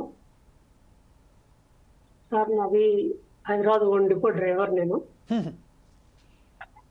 ఆ యొక్క డ్యూటీలో 55 లీటర్ డీజిల్ కాలింది సార్. 55 లీటర్ డీజిల్ కాలినట్టు డాక్యుమెంట్ కూడా ఉన్నాయి నా దగ్గర. దీనికి 85 లీటర్ రాసింది సార్. 85 లీటర్ అంటే దగ్గర 30 లీటర్ ఎక్కువ రాసింది. 30 లీటర్ ఎక్కడ సార్ డ్యూటీ అది? ఇంతకుముందు గతంలో నాకు కూడా ఇదే ఇన్ఫర్మేషన్ కొన్ని వచ్చింది సార్. బెంగళూరు పోయే ఒక ఆర్టీసీ బస్సులో 30 లీటర్ల డీజిల్ రోజుకు దోపిడీ అవుతుందని వాళ్ళు ఒక చెప్పడం జరిగింది. ఇప్పుడు మీరు ఇది ఎక్కడ జరిగింది సార్? ఇది ఏ డిపోది? ఇది Hyderabad own depot sir. Okay, right sir. చివరిగా సర్వీస్ రూట్ సార్. గీత కొట్టాను, 85 లీటర్ రాసినట్టు డాక్యుమెంట్ కూడా మన సార్ వాళ్ళకి ఇచ్చాను. ఓకే. అయితే ఈ 30 లీటర్ ఎక్కువ ఎందుకు రాసిరండి డిపో మేనేజర్ అడిగితే సస్పెండ్ చేసి ఇస్తారు. ఎందుకంటే depot manager vehicle incharge MF ఉంటాడు, ఫోర్మెన్ అని, plus mechanic, reading mechanic, okay, plus TS3 అని కంట్రోలర్ సార్. ఆయన అతను చాలా డీజిల్ టాప్ అప్ కూడా అతని పని ఉండదు, అసలు సంబంధం లేదు. ఓకే. అతను అంత టీం తయారయ్యి నాకు ఎక్కువ డీజిల్ రాసి ఆ డీజిల్ ఎక్కడ అమ్ముకున్నారో ఏమో లెక్క దొరకట్లేదు. దానికి నేను మన ఆర్టీసీ ఎండి గారికి డాక్యుమెంట్ పెట్టాను. 30 లీటర్ యాడ్ అయింది హైదరాబాద్ డిపోలో అని చెప్పి పెట్టాను. విజిలెన్స్ ఆఫీసర్ ఈడీ అని ఉంటది సార్ మేడం, ఐపీఎస్ మేడం. మీరు మాట్లాడండి, నేను ఆ డాక్యుమెంట్స్ అన్ని నేను చూసుకుంటాను, నా దగ్గర ఉన్నాయి. మీరు మెట్టండి, మీకు మీ అనుభవాలు చెప్పండి చాలు. We have a complete confidence on you that you can give only what is say that facts. ఒక్క బస్ కి 30 లీటర్ ఫ్యాడ్ జరిగినప్పుడు డిపోలో ఒక్కొక్క డిపోలో 70 నుంచి 80 బస్సులు ఉంటాయి సార్ ఒక్క డిపోలో. అసలు 98 డిపోలు తెలంగాణ స్టేట్ వరకే మాట్లాడుతున్నాను నేను. 98 డిపోలో ఎంత డీజిల్ స్కామ్ అయిందో ఎవరికి లెక్కలు తెలియదు. అదే డ్రైవర్ కండక్టర్ టికెట్ ఇచ్చినా ఇవ్వకున్నా ₹1 డివో రాసి ఇవ్వకపోతే కూడా ఉప్పల్ డిపోలో కండక్టర్ ని సస్పెండ్ చేసిన రోజులు ఉన్నాయి సార్. ఓన్లీ ₹1. అలాంటప్పుడు ఇంత పెద్ద స్కామ్ జరిగినప్పుడు వీళ్ళు 4 సస్పెండ్ ఎందుకు చేయట్లేదు? విజిలెన్స్ ఆఫీస్ వచ్చారు, డిపోలో ఎంక్వైరీ చేశారు, నన్ను కూడా ఎంక్వైరీ తీసుకున్నారు. ఉన్నట్టు చెప్పాను, ఇది హార్డ్ కాపీ వాళ్ళకు కూడా ఇచ్చాను. కానీ వాళ్ళ మీద ఎటువంటి చర్యలు లేదు. ఆఫీసర్లంతా ఒక్కటి కుమ్మక్ అయ్యి వర్కర్లకే డీజిల్కి ఏం పెళ్తే డీజిల్ తీసుకురా, డీజిల్కి ఏం పెళ్తే డీజిల్ తీసుకురా అంటే మాకే ఒత్తిడి సార్. దీని మీద న్యాయం జరగాలని చెప్పి మన టీవీ ద్వారా మీకు అందరికి నమస్కరించి సెలవు తీసుకుంటా సార్. న్యాయం చేస్తారండి. అదే ఇప్పుడు ఒక విషయం ఏంటంటే చాలా మనకు ఒకసారి నిజాలు పలుకుని ఎప్పుడైతే మనం చెప్పుకుంటూ పోతున్నామో నాగేశ్వరరావు గారు ఎంత ఆవేదనతో మాట్లాడుతున్నారో అది మనం చూస్తున్నాం కళ్ళారా. ఒక విషయంలో ఒక డిపోలోనే ఒక రూట్లోనే 30 లీటర్ల డీజిల్ దొంగతనం చేసినందుకు ఏదైతే అతను అక్కడ జరిగిన ఒక దొంగతనానికి నిలదీసినందుకే అతన్ని సస్పెండ్ చేశారు. వాస్తవాలు వెలికి తీసినందుకు కూడా శిక్ష వేశారు. వాస్తవాలను కప్పిపుచ్చడానికి వారికి ప్రయత్నం చేయలేదు కాబట్టి ఆయనను ఈరోజు సస్పెండ్ చేయడం జరిగింది. అసలు ఏంటండి ఇది దుర్మార్గం? అది కరెక్ట్గా చెప్పారు. ఇప్పుడు మోతాలాల్ నాయక్ గారు ఏదైతే చెప్పారో, మాలోతుల్ లాల్ గారు ఏదైతే చెప్పారో, వాస్తవాలకు సంబంధించిన ఒక యజమాన్యం లేపటికి ఎవరికి పడితే వాళ్ళే తనదైన శైలిలో ఆర్టీసీ నడిపిస్తున్నారు కాబట్టి వారే తనకు తాను యజమానులు అనుకుంటూ ఈరోజు ఇంత దురాగతాలకు పాల్పడుతున్నప్పుడు ఒక శ్రమకు సంబంధించిన ఆ కార్మికుడు ఏదైతే చెప్పారో ఇన్ని లీటర్ల దొంగతనం అంటే ఇప్పుడు మనం ఓవరాల్గా చూస్తే రాష్ట్ర వ్యాప్తంగా ఒకవేళ కనుక ఇదే ఎవరేజ్గా తీసుకుంటే దరిదాపుగా రోజుకు 2 లక్షల లీటర్ల ఆయిల్ దోపిడీ అవుతుంది. డీజిల్ 2 లక్షల లీటర్ల డీజిల్ ఆయిల్ దోపిడీ అవుతుందంటే కూడా ఈరోజు ఇంత దురాగతం జరుగుతుంటే, ఇంత పెద్ద స్కామ్ జరుగుతుండే కూడా ప్రభుత్వాలు కళ్ళు వాళ్ళకు సంబంధించిన కళ్ళు మూసుకొని చూస్తున్నారా, లేకుంటే వారికి కూడా దాంట్లో వాటా ఉన్నదా? ఈ విషయంపై ఖచ్చితంగా మాట్లాడవలసిన జవాబు ఇవ్వాల్సిన ఖచ్చితంగా వారికి ఒక జవాబుదారీతనం, వారికి జవాబు ఇవ్వాల్సిన బాధ్యత ఉన్నదని ఫోర్త్ సైజ్ టీవీ చెప్పుతూ ఒక చిన్న బ్రేక్ తీసుకున్న తర్వాత మరి మీ వద్దకు వస్తాం. అప్పుడు దాకా మూర్తి గారికి కానీ లేకపోతే మరొకసారి మన కుమార్ గారికి కానీ అందరికి అవకాశం కల్పిద్దాం. ఫస్ట్ ఒక చిన్న break. Thank you sir.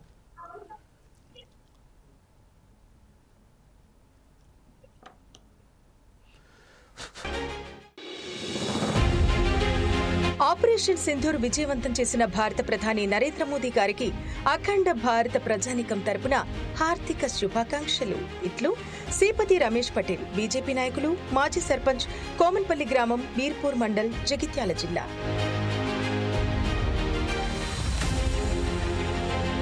Operation Sindoor విజయవంతం చేసి మన సైన్య బలం ప్రపంచమంతా తెలిసేలా చేసిన భారత ప్రధాని నరేంద్ర మోదీ గారికి సగర్వంగా అఖండ భారత ప్రజానికం తరపున హార్దిక శుభాకాంక్షలు. ఇట్లు Royyuru Seshasai, BJP Telangana state council member, Indo Canadian youth council founder.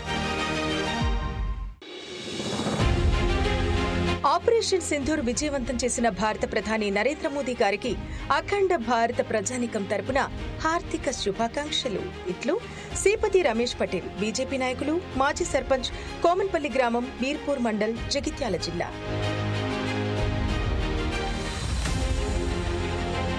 Operation Sindoor విజయవంతం చేసి మన సైన్య బలం ప్రపంచమంతా తెలిసేలా చేసిన భారత ప్రధాని నరేంద్ర మోదీ గారికి సగర్వంగా అఖండ భారత ప్రజానికం తరపున హార్దిక శుభాకాంక్షలు. ఇట్లు Royyuru Seshasai, BJP Telangana state council member, Indo Canadian youth council founder. Operation Sindoor విజయవంతం చేసిన భారత ప్రధాని నరేంద్ర మోదీ గారికి అఖండ భారత ప్రజానికం తరపున హార్దిక శుభాకాంక్షలు. ఇట్లు శ్రీపతి రమేష్ పటేల్, బీజేపీ నాయకులు, మాజీ సర్పంచ్, కోమన్పల్లి గ్రామం, వీర్పూర్ మండల్, జగిత్యాల జిల్లా.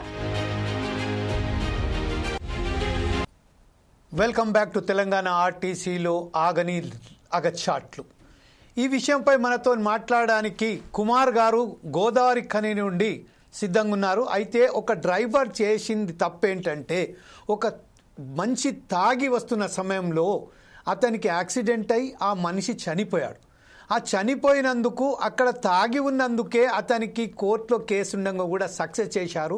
ఆ కుటుంబానికి సంబంధించిన ఒక ఆర్టీసీ కార్మికుని, ఆ డ్రైవర్ను విధుల నుంచి తొలగించినందుకు ఆ కుటుంబం ఎంత సంక్షోభంలో ఉందో అదే విషయంపై మాట్లాడడానికి కుమార్ గారు ఫోన్ లైన్లో ఉన్నారు గోదావరి ఖని నుండి. ఆ విషయానికన్నా ముందు మనకొకసారి ఒక మిత్రుడు ఆర్టీసీకి సంబంధించిన కె నాగరాజు గారు ఖమ్మం జిల్లా నుంచి వెళ్ళి మనకు ఒక విజువల్స్ పంపించారు డ్రైవర్ అయినటువంటి. ఆ ఒక చూసినాక కుమార్ గారి దగ్గరికి వెళ్దాం. Please PCR play that byte.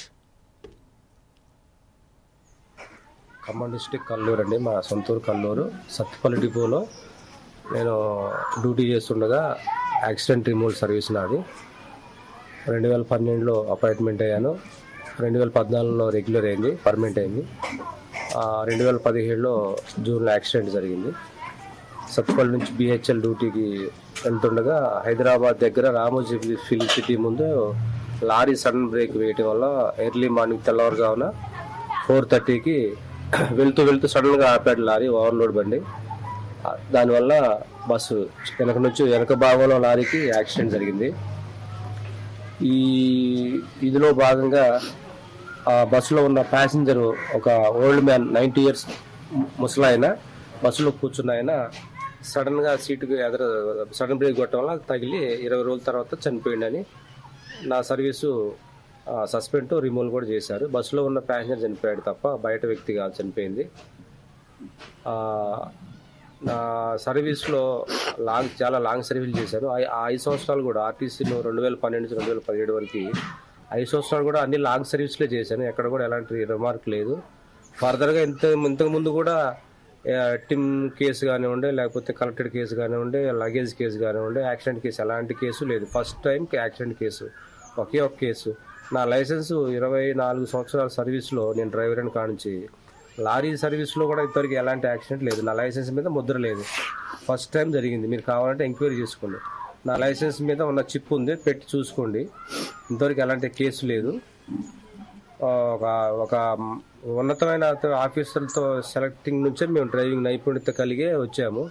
ఆనాడు ఎంతోమంది డ్రైవింగ్ ఫీల్డ్లో బస్సు డ్రైవింగ్ టెస్టింగ్లో పాస్ చేసిన తర్వాత మేము ఉద్యోగంలోకి వచ్చాం. కానీ అల్లాటప్పగా ఏమంటే లారీ క్లీనర్గా వచ్చి డ్యూటీలు ఎక్కలేదు. అన్ని ఫర్దర్ మెడికల్ అన్ని చెకప్లు చేసిన తర్వాతనే ఉద్యోగాలు వచ్చాయి, పర్మనెంట్ అయ్యాయి. చిన్న యాక్సిడెంట్, ఒకే ఒక యాక్సిడెంట్ కారణంతో తీసి పక్కకు తీశారు. దానివల్ల నా కుటుంబం చాలా ఆర్థిక ఇబ్బందులు, చాలా భారంగా ఉంది. పిల్లలు ఫీజు కట్టలేకపోతున్నాను. పిల్లలు పెద్దోళ్ళు అయ్యారు, చదువులు పెరిగిపోయాయి. మా ఆవిడికి కూడా రీసెంట్గా 1 year, 1 సంవత్సరం అయిపోయింది. బాగా ఆలోచించి ఉద్యోగం రాదేమన్న భయంతో ఆలోచనలో పడి బ్రెయిన్కి. ఇప్పుడు మనం చూసాము ఒక వ్యక్తి ఆర్టీసీ డ్రైవర్ ఎన్ని సంవత్సరాల సర్వీస్లో ఒక్క చీమను కూడా ఎక్కడ కూడా అతను యాక్సిడెంట్ ద్వారా చంపలేదు అని అతను చెప్పుకుంటూ వచ్చాడు. అదే విషయంలో ఒక విధవ లారీ డ్రైవరు సడన్ బ్రేక్ వేయడంతో ఒక ఆర్టీసీకి సంబంధించిన ఒక యాక్సిడెంట్ జరిగింది. యాక్సిడెంట్లో కూడా బయటి వారు ఎవరు కూడా చనిపోలేదు. ఆర్టీసీ ఆ బస్సులోనే ప్రయాణిస్తున్న ఒక వృద్ధుడు, 90 సంవత్సరాల వృద్ధుడు జారి కింద పడి 20 రోజుల తర్వాత చనిపోయినప్పటికీ అతనికి ఆ బాధ్యుడు చేస్తూ అతను సస్పెండ్ ఫ్రమ్ రిమూవల్ సర్వీస్ చేశారు. ఆ చనిపోయిన వ్యక్తి దేవుడు ఎరుగు ఆయన పరిస్థితి. కానీ ఇప్పుడైతే బతికి ఉన్నంత సేపు అతనికి, అతని కుటుంబానికి నరక యాతన అనుభవిస్తున్న అనేది ఒక నిదర్శనమే ఈరోజు నాగరాజు చెప్తున్న ఈ విషయం. నాగరాజు వంటి ఎంతమంది ఉన్నారో ఇప్పుడు మనం నాగరాజు ద్వారా మనం తెలుసుకున్నాం. ఇంకొక విషయం ఏంటంటే, ఇప్పుడు అదే విషయానికి వచ్చి ఒక వ్యక్తికి మరణానికి కారణమైనందుకు చెప్పుకుంటూ పోయి ఒక వ్యక్తిని ఎప్పుడైతే అతన్ని రిమూవల్ ఫ్రమ్ చేశారో ఆ విషయంపైనే ఒక ప్రత్యేక సాక్షి ఎవరైతే ఉన్నారో ఆ కుటుంబం ఎంత బాధ అనిపిస్తుందో అదే చెప్పడానికి మన మిత్రుడు కుమార్ గోదావరి ఖని నుంచి ఫోన్ లైన్ ఉన్నాడు. కుమార్ గారు, ఇప్పుడు ఆ కుటుంబానికి సంబంధించిన మీ దగ్గర ఉన్న సమాచారం ఏంటి? వాళ్ళ పరిస్థితి ఇప్పుడు ఏందండి? నమస్తే సార్. నా పేరు కుమార్ అండి. నేను ప్రదేశంలో ఉంటాను. అయితే 3 సంవత్సరాల క్రితం సార్ ఉగాది సమయం లోపల మేము దగ్గర నుంచి ఇంటికి వెళ్ళే సమయం రాత్రి 11-12 సమయం అవుతుంది. ఆ టైం లోపల ఆర్టీసీ బస్సు వస్తా ఉంది. అయితే ఎదురుగా ఒక వ్యక్తి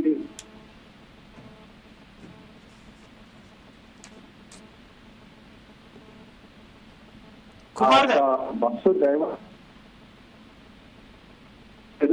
కుమార్ గారు మీ వాయిస్ బ్రేక్ అవుతుందండి, కొంచెం ఒకసారి మీరు నెట్వర్క్ పరిధిలో వచ్చి మాట్లాడండి ప్లీజ్. అయితే వినపడుతుందా అండి? వినబడుతుంది మాట్లాడండి సార్. అయితే ఉగాది సమయం లోపల ఒక వ్యక్తి ఆర్టీసీ వచ్చి ఎదురుగా వస్తున్న బస్సుని గుద్దడం జరిగింది. ఆ టైం లోపల అతను అక్కడే స్పాట్ గా చనిపోయాడు. ఆర్టీసీ డ్రైవర్ ఏం లేదు.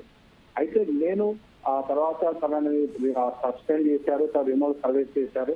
తర్వాత ముస్లిం క్యాండిడేట్ తన ఒక 6 మంది పిల్లలు ఉండే సార్. నేను కోర్టుకి సాక్షిగా వెళ్ళినప్పుడు తన పరిస్థితి చూసి ఎంత దీనావసరం అంటే పండుగ తీసేసిన తర్వాత తన కుటుంబం గడవడానికి కష్టమంటే తన పిల్లలు 6 పిల్లల్ని కూడా తను కూలీ పనులు పంపించి వాళ్ళ భార్య ఒక ఇంట్లో పనికి వెళ్ళి తను ఒక టైర్లు పంచర్ వేసే షాప్ లో పని చేసుకోవడం జరిగింది. అప్పుడు చాలా బాధ వేసింది. అరే తన తప్పు లేకుండా ఇంత బాధ ఉన్న ఎదురు ఎవరైతే చనిపోయిన వ్యక్తి యొక్క తమ్మునికి ఆ డిపెండెన్స్ ఉద్యోగం వచ్చింది జెన్కో లోపల.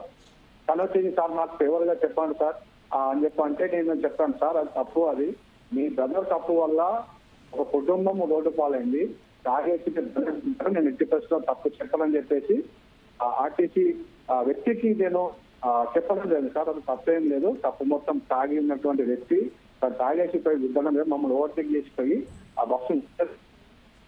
ఆ తర్వాత తను 3 సంవత్సరాలు తను ఎంత నరకం అనుభవించారని ప్రత్యక్షంగా నా కళ్ళారా చూశాను. తను ఏ విధంగా ఎటువంటి పరిస్థితుల్లో ఆర్టీసీ డ్రైవర్ల పరిస్థితి ఇంత అధ్వానంగా ఉంటుందని చెప్పి నాకు అప్పుడు తెలిసి వచ్చింది sir. Right, thank you very much Kumar గారు. ప్రస్తుతం మనం చూసాము ఒక్కొక్క మనిషిని కదిలిస్తే ఆర్టీసీకి సంబంధించిన ఒక్కొక్క గాథ.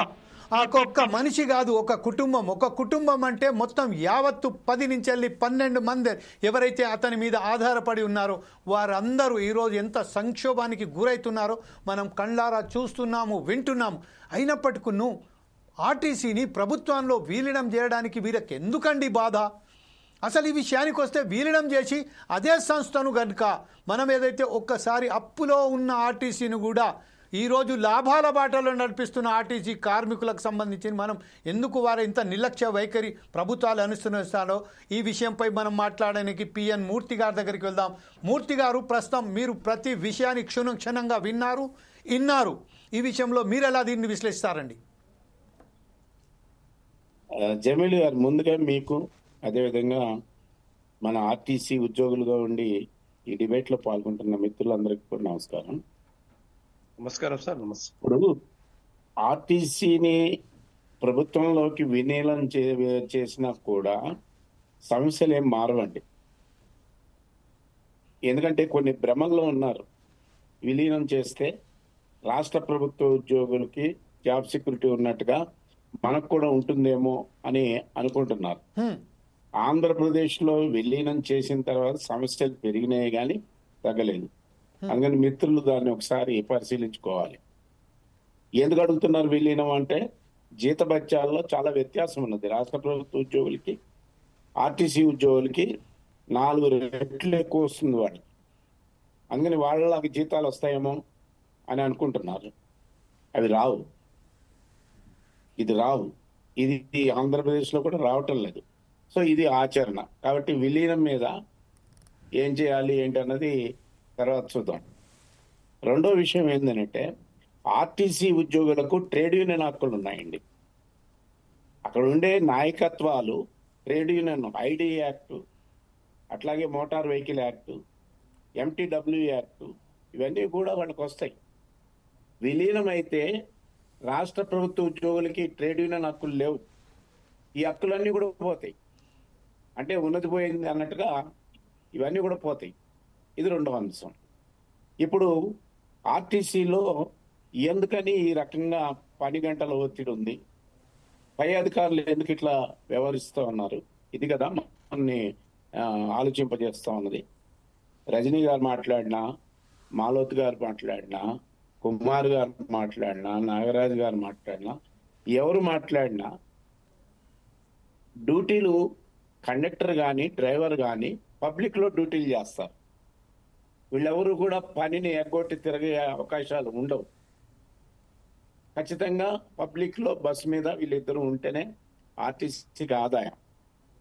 ఆ విధంగా అత్యంత కష్టపడి ఎంటీడబ్ల్యూ యాక్ట్ ప్రకారం 8 గంటల పని విధానం పోయి ఈరోజు 16 గంటల పని విధానం వచ్చింది. బెంగళూరు వెళ్తే కనుక బెంగళూరు వెళ్ళిన వాళ్ళు ఒక రోజు రెస్ట్ తీసుకుని మరుసటి రోజు రావాలి. గతంలో జరిగిన ఆనవాయితీ. ఇప్పుడు 1 గంట 2 గంటలు విరామం ఇచ్చి మళ్ళా, అంటే ప్రైవేటు బస్సులు ఏ విధంగా అయితే డ్రైవర్లని వాళ్ళ యొక్క శక్తిని వినియోగించుకుంటున్నాయో ఆ విధంగా ఆర్టీసీ డ్రైవర్లు 8 గంటల పని విధానం అనేది ఎప్పుడూ అయిపోయింది. ఇది ఒక ప్రధానమైన అంశం.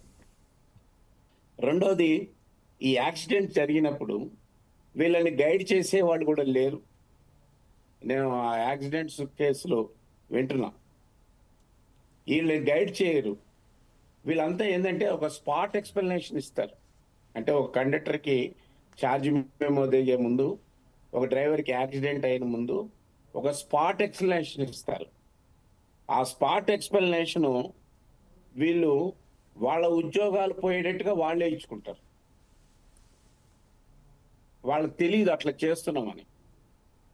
అట్లా పై అధికారులు స్పాట్ ఎక్స్ప్లెనేషన్ తీసుకున్న తర్వాత ఏదడిగినా కూడా వాళ్ళు అంగీకరించారు కాబట్టి శిక్ష అమలు చేయాల్సిందే అనే ఒక నీతి నడుస్తా ఉన్నది ఆర్టీసీలో. నేను మన డిబేట్ ముఖంగా మిత్రులకు చెప్తా ఉన్నాను. నా నెంబర్ కూడా చెప్తాను. నా ఫోన్ నెంబర్ 9441151762. మీరు ఎవరైనా ఎక్కడైనా యాక్సిడెంట్ అయినా లేదా కండక్టర్కి O2 కేసు వచ్చినా వెంటనే ఇప్పుడు మనకి సెల్ ఫోన్లు ఉన్నాయి కాబట్టి మీరు సంప్రదించండి. దాన్ని ఎలా పరిష్కరించుకోవాలి అనే అవకాశాలని నేను తెలియజేస్తా. ఆ విధంగా ఆర్టీసీలో 10,000 మంది ఉద్యోగాలు కాపాడడం జరిగింది. మన కాండక్ట్ రెగ్యులేషన్స్ ఉన్నాయి. ఆర్టీసీలో కాండక్ట్ రెగ్యులేషన్స్ ఉన్నాయి. కాండక్ట్ రెగ్యులేషన్స్ దుర్మార్గంగా ఉన్నాయి కాబట్టి అధికారులు దుర్మార్గంగా వ్యవహరిస్తున్నారు. ఇది అర్థం చేసుకోవాలి. అందుకని యూనియన్లు చేయాల్సిన పోరాటం ఏంటంటే కాండక్ట్ రెగ్యులేషన్స్ ని మార్చాలా. కాండక్ట్ రెగ్యులేషన్ లో 32 అని ఉంటుంది, ఒకటి 28లో 32 అని ఉంటుంది. ఆ 32లో ఏమని ఉంటుంది అని అంటే, ప్రమాదం జరుగుతుంది అనే విధంగా డ్రైవ్ చేసిన, అంటే జరగకపోయినా బాధ్యుడు అవుతాడు. అట్లాగే కలెక్ట్ చేసడానికి ఆయన పూనుకోకపోయినా కలెక్ట్ చేయడానికి అవకాశాలు ఉన్నాయని చెప్పి కనుక టీటీఐ భావిస్తే కేసు నమోదు చేయించారు. అందుకని యూనియన్లు చేయాల్సిన మొదటి పోరాటం ఏంటంటే కాండక్ట్ రెగ్యులేషన్స్ ని మార్చుకోవాలా. అది జరగటం లేదు ఆర్టీసీలా. యూనియన్లు ఎంతవరకు ఏం చేస్తున్నాయంటే చందాలు వసూలు చేసుకోవడాలు, లేదా పైరవీలు చేసుకోవడాలు, లేదంటే రాజకీయ పార్టీలకు అనుబంధంగా యూనియన్లు పెట్టుకొని పార్టీలకి భజన చేయడాలు. ఇది ఆర్టీసీలో జరుగుతున్న ఒక ప్రధానమైన కారణం. వాళ్ళు అంగీకరించకపోయినా నేను చెప్పదలుచుకున్నది మాత్రం అది వాస్తవం. కాబట్టి నేను అనేది ఏంటంటే, ఒక యాక్సిడెంట్ జరిగినా, ఒక O2 కేసు కండక్టర్కి మెమో తెగినా దానికి సంబంధించి వెంటనే స్పాట్ ఎక్స్ప్లెనేషన్ ఎట్లా ఇవ్వాలి ఏంటి అని నేను చాలా క్లాసులు నిర్వహించిన. నేను మద్రాసు, కర్ణాటక, బాంబే, అక్కడ జాబ్ సెక్యూరిటీ ఉంది, ఇక్కడ ఎందుకు లేదు? ఎందుకు లేదు అని అంటే ప్రధానమైనది కాండక్ట్ రెగ్యులేషన్స్, అవి మార్చుకోవాలి. ఇది జరగాల్సిన పరిష్కారం. ఇక రెండో అంశం ఏంటంటే, ట్రేడ్ యూనియన్ హక్కుల్ని పునరుద్ధరించాలని చెప్పి సమ్మెకి వెళ్ళలే. మొన్న సమ్మె నోటీస్ ఇచ్చింది, పాక్షికంగా జరిగాయి. సమ్మె బయట కొంతమంది ఉన్నారు, సమ్మెలో కొంతమంది ఉన్నారు. ఇట్లా వాళ్ళు ఒక ఐక్యత లేకపోవడం మూలాన ఒకడు సమ్మె నోటీస్ ఇస్తాడు, ఇంకోడేమో సమ్మె నోటీస్ ఇవ్వడు. కారణాలు ఏమైనా కావచ్చు, వాయిదాలు వేసుకుంటూ పోవాల్సి వస్తుంది. అందుకని సమ్మె నోటీస్ కనుక ఇస్తే సమ్మె అన్నది ఆఖరి పోరాటం. అది ఎలా అన్ని సంసిద్ధం చేసుకుని సమ్మెలోకి వెళ్ళాలా. ఇట్లా ఉడతూపులకి ఆకులు రాలుతాయి అన్నట్టుగా ఈ మేనేజ్మెంట్లు దిగవు. వాళ్ళు ఏదో చెప్తారు, మీరు వాయిదా వేసుకోండి, మేము దాన్ని పరిష్కరిస్తాం, కమిటీ కూడా వేసినట్టున్నారు. ఈ కమిటీ వేసామని అంటారు. అంటే కమిటీలు వేయడాలు వీటిలోనే జీవితాలు గడిచిపోతూ ఉన్నాయి. రిమూవ్ అయిపోయిన వాళ్ళు రిమూవ్ అయిపోతూ ఉన్నారు. ఇప్పుడు డ్రైవర్ల విషయం ఇక్కడ ఎక్కువ ప్రస్తావన డ్రైవర్ల విషయం వచ్చింది కాబట్టి డ్రైవర్ల గురించి నేను మాట్లాడదలుచుకున్నాం. 6,000 బస్సులు ఉన్నాయి. 6,000 బస్సుల్లో 3,000 బస్సులు స్క్రాప్ ఉన్నాయండి. స్క్రాప్ అయిపోయినాయి. అంటే తిరగాల్సిన కిలోమీటర్ల కన్నా ఇంకా ఎక్కువగా తిప్పుతూనే ఉన్నారు. అందుకని మెకానికల్ ఫెయిల్యూర్స్ ఉన్నాయి. ఇది అర్థం చేసుకోవాలా. వాళ్ళు ఇప్పుడు మేము బస్సులు ఒక 1,500 బస్సులు కొత్తగా పెట్టామని అంటున్నారు. ఏ బస్సులు పెడుతున్నారు? అవి ఎలక్ట్రికల్ బస్సులు పెడుతున్నారు. ఎలక్ట్రికల్ బస్సులు ఆర్టీసీ పేరు మీద ఉంటాయి కానీ డ్రైవర్ ఆర్టీసీ వాడు కాదు. ఆ బస్సులు తెచ్చినా అది ఒక కంపెనీ దాన్ని నిర్వహిస్తూ ఉంటది. దానికి 67 రూపాయల కిలోమీటర్ చొప్పున లెక్క కట్టి మేనేజ్మెంట్ ఇవ్వాలా. అందులో ఓఆర్ వచ్చిన అంటే ప్రయాణికులు ఉన్నా లేకపోయినా 67 రూపాయలు వాడు కట్టి ఇవ్వాలా. అంటే చీమలు పెట్టిన పుట్టలో ప్రైవేట్ పాములు వచ్చినట్టుగా ఈరోజు ఆర్టీసీలో ఈ కాంట్రాక్ట్ డ్రైవర్లు లేదా హైర్ డ్రైవర్లు ఈ విధంగా వస్తున్నారు. ఈ వచ్చినప్పుడు పెర్మనెంట్ డ్రైవర్కి ఏమి ఇబ్బంది వస్తుందంటే ఆ కాంట్రాక్ట్ డ్రైవర్ ఎవరైతే ఉంటాడో, అంటే వేరే కంపెనీ తరఫున నడుపుతున్న వాడు ఎవడైతే ఉంటాడో వాడు 12 గంటలు 13 గంటలు చేస్తా ఉన్నాడు. ఆయన్ని చూపించి ఏమయ్యా ఆయన చేయగలేదా, నువ్వెందుకు చేయమని చెప్పి ఒత్తిడి తెస్తా ఉన్నారు. అట్లాగే టిమ్స్ మిషన్లు అంటే టికెట్ ఇష్యూయింగ్ మిషన్లు ఉన్నాయి. కండక్టర్లకి ఇవ్వాల్సింది, డ్రైవర్లకి ఇచ్చి నువ్వు ఖచ్చితంగా టికెట్లు కొట్టాల్సిందే అని చెప్పి పర్మనెంట్ డ్రైవర్ల మీద ఒత్తిడి తెస్తున్నారు. పర్మనెంట్ డ్రైవర్ల మీద కాంట్రాక్ట్ బేస్ లో ఉన్న వాళ్ళకి ఇవ్వట్లే. పోతే ఇది వరకు మనకి రెస్ట్ అవర్స్ ఉన్నాయి. MTW యాక్ట్ ఏం చెప్తా ఉన్నది, 5 గంటలు పనిచేసిన తర్వాత వాళ్ళకి ఒక అరగంట విరామం ఇచ్చి మళ్ళా డ్యూటీ ఎక్కించాలా. 5 గంటలు కాదు, బెంగళూరు సీదా వెళ్ళిన తర్వాత 12 గంటలు ప్రయాణం చేసిన తర్వాత 1 గంట 2 గంటలు ఇచ్చి మళ్ళా అదే బస్సు హైదరాబాద్కు వస్తూ ఉన్నది. లాంగ్ రూట్లు అన్ని కూడా ఇట్నే జరుగుతూ ఉన్నాయి. ఈ లాంగ్ రూట్లో చేస్తున్న డ్రైవర్లందరూ కూడా 50 ఏళ్ళు పైబడిన వాళ్ళే ఉన్నారు. వాళ్ళకి ప్రమోషన్ అవకాశాలు లేవు. డ్రైవర్ గా 50 ఏళ్ళు చేసిన తర్వాత ఆయనకు ఇంకో ప్రమోషన్ లేదు. మూర్తి గారు, ఒక దుర్గయ్య అనే ఒక ఆర్టీసీ కార్మికుడు లైవ్ లోకి వచ్చారు. మనకు సంబంధించిన లైవ్ డిబేట్ కార్యక్రమాన్ని చూసిన తర్వాత ఆవేదనకు గురి అయిన దుర్గయ్య అనే ఒక కార్మికుడు ఆర్టీసీ డ్రైవర్ ఈరోజు మనతో మాట్లాడడానికి లైవ్లో వచ్చారు. అతనితో ఒకసారి మాట్లాడిన తర్వాత మరి మీ దగ్గరకు వస్తాను. దుర్గయ్య గారు, మీరు లైన్లో ఉన్నారా సార్? దుర్గయ్య